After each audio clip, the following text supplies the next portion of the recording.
Oh, hello there. Welcome to the CO visit. Colin here. How are you guys doing? Didn't see you there. I was over looking at my plants, my tree, and well, let me get over to where I can sit down here for a second. So glad you stopped by. That's better. Well, over here I've got my trusty coffee. How's everybody doing on this fine Thursday? I hope you're all doing well. I really appreciate you stopping in and clicking on this video. Well, if you saw in the community post, I also made a short of it, and the thumbnail of this picture and the title, right? When it comes to talking about mental health, just talking about it, right? Breaking through the stigmas, breaking through the taboos, making this a part of normal, everyday conversation. Just like we talk about any other type of ailment, sickness that is just normal, right? Doesn't cause us any shame or embarrassment or anything like that. And when you bring up other sicknesses, it doesn't lead to cutting off the conversation very quickly because all of a sudden you feel uncomfortable or the other person starts to offer all of these types of remedies, maybe of the spiritual kind. So I had comments, and I wanted to talk about this. The reason why I chose this topic, particularly for this video, because I had some in the real world out here, some comments, and it was exactly what the title of the video is. And every time I hear that, it really makes me think because it's like just the root of the problem, and the reason why many of us, I would say maybe the majority of us that have mental health issues don't talk about it, and then we end up at some point getting to a crisis because of the type of comment that I heard the other day, which was, well, but you had it good. Like, in other words, why would you try to commit suicide? Why do you have depression? You had it good. Oh, or maybe in comparison with another person, because this even happens among other people that have mental health, and we start to judge each other on levels, right? Well, mine is worse. Well, you had it good.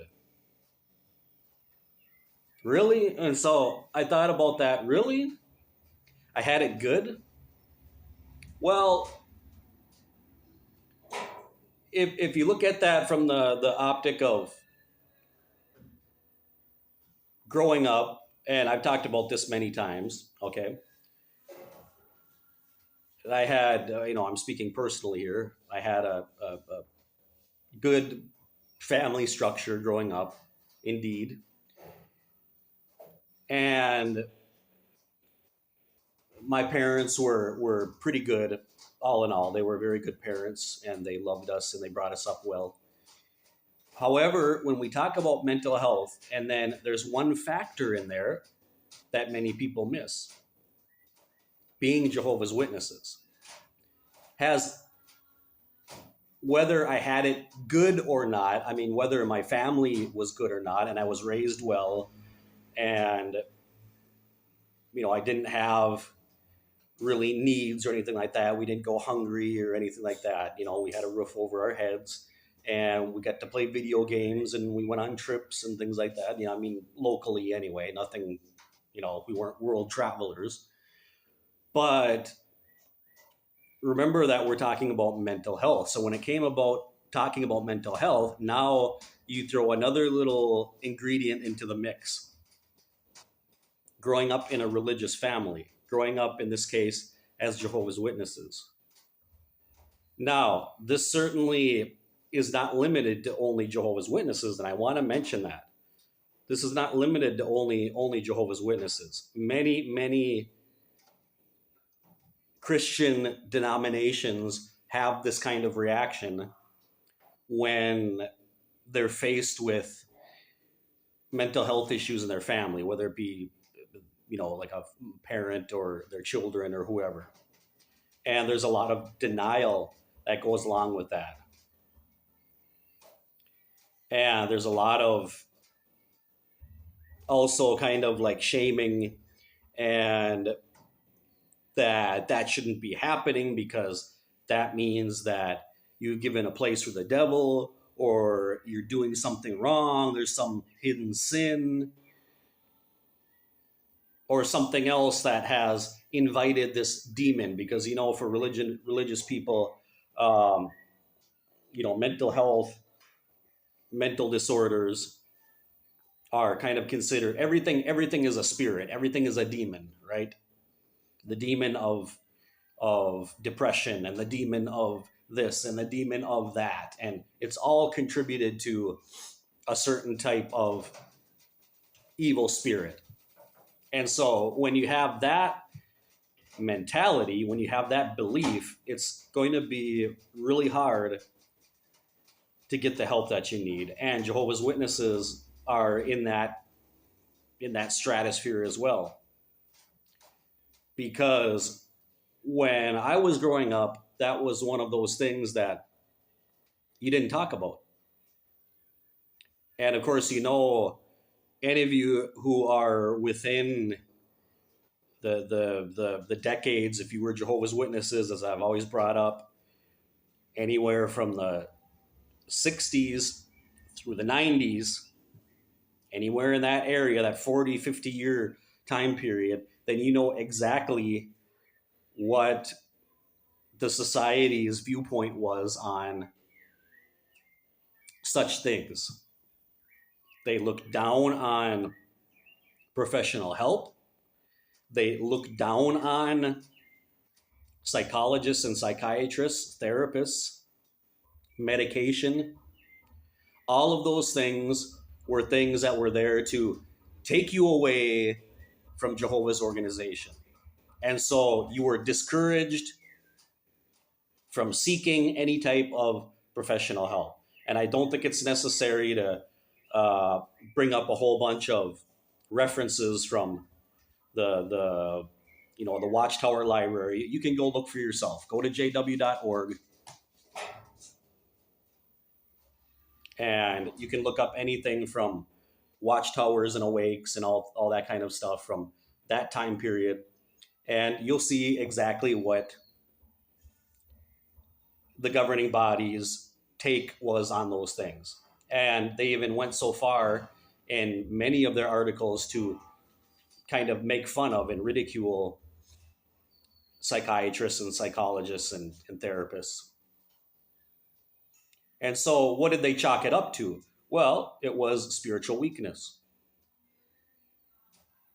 So, you knew that if you actually went and talked to somebody about this, and God forbid it be the elders, what you were going to get was a pep talk about how evidently you had become spiritually weak. You're starting to allow room for Satan to drive wedge in between you and Jehovah, to put some chinks in your armor. And so you would be told that, well, you're probably not doing enough. You need to do more of this and that and the other. Go to meetings, comment more, reach out for privileges, get your hours up, spend more time in the preaching work. Can you auxiliary pioneer? Can you do this, that? Keep your mind busy. And so that was the remedy. Basically, distract yourself, ignore it, and it'll go away. And then the rest of it is just pray and leave it in Jehovah's hands.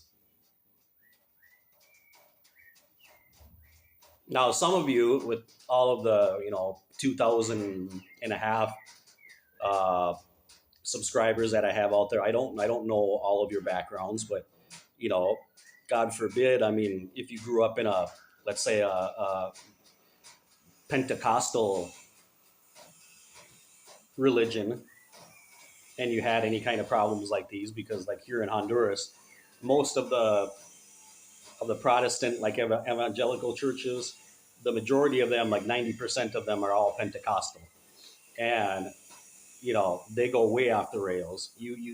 Anything having to do with depression, anything like that, then you're bound up. I mean, you're bound for an exorcism, and they'll do it.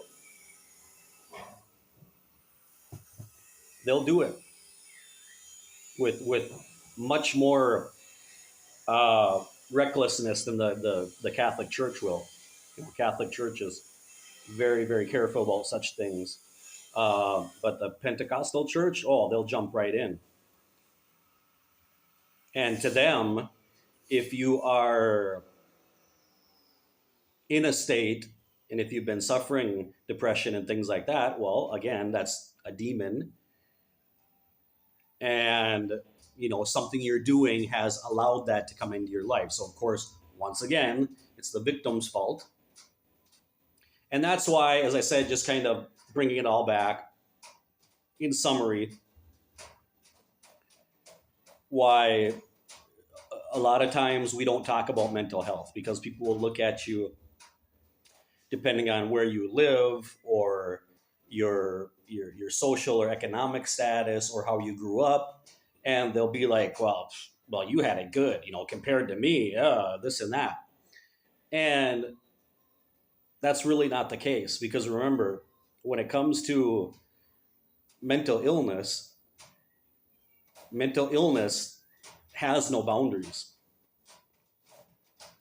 Just like addiction, just like cancer, just like anything else. It respects no social class or economic status or anything like that, especially when we're talking about inherited mental health issues, genetic,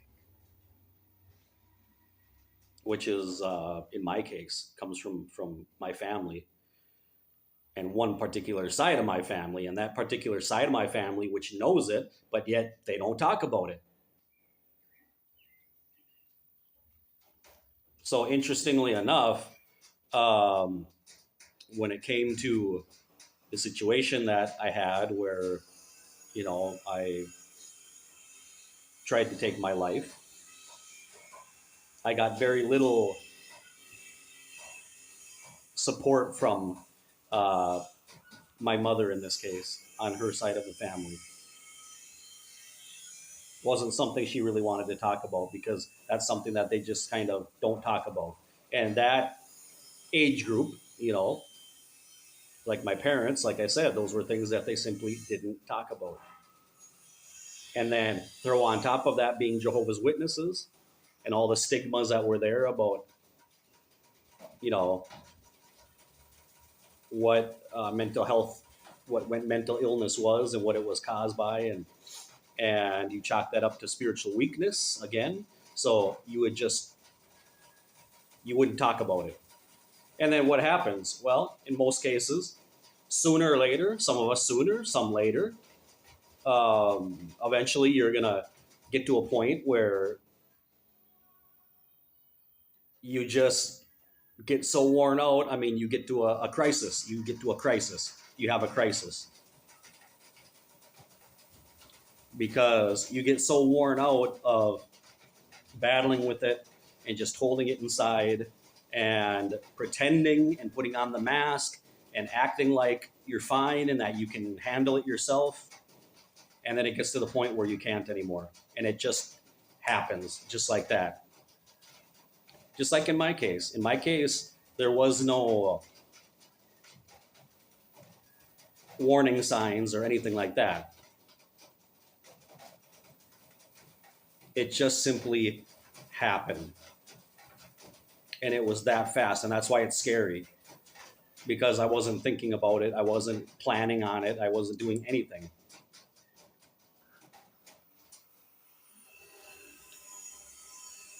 So having a religious background, any type of religious background, will definitely affect how you deal with mental health. And like I said, the Jehovah's Witnesses don't have any monopoly on mishandling those type of things. Lots of Christian religions do that. And in fact, there have been studies done where very consistently, when you look at suicide victims who have attempted suicide but they've survived, there is a much higher instance percentage of suicide victims who have religious backgrounds. Very interesting uh, data there about that. You can do your own research on it.